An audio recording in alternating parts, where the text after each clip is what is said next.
Mikel Goñiren bizkarrera barre asko egin zuten ETV-bin. Bere pixua zela eta etzela. Baina platoan agertu zenean Iñaki López kikildu egin zen gizon puska honen aurrean.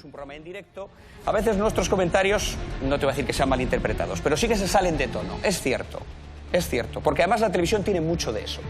Pero también es verdad que en ningún momento ha sido nuestra intención molestarte, y a mí personalmente me duele haberte molestado. No quería haberte molestado, yo creo que el resto de tertulianos pues de aquella noche solo está presente. Si me quieres molestar, me avisas que apago todas las televisiones. Todas las televisiones.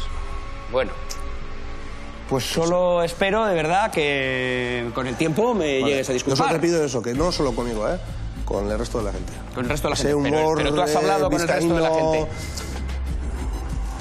Negro, barribajero, no, a mí no me entra. Creía que habíamos empezado a limar las cosas que tengo que desahogarme bastante. ¿Te quieres venir tú también arriba?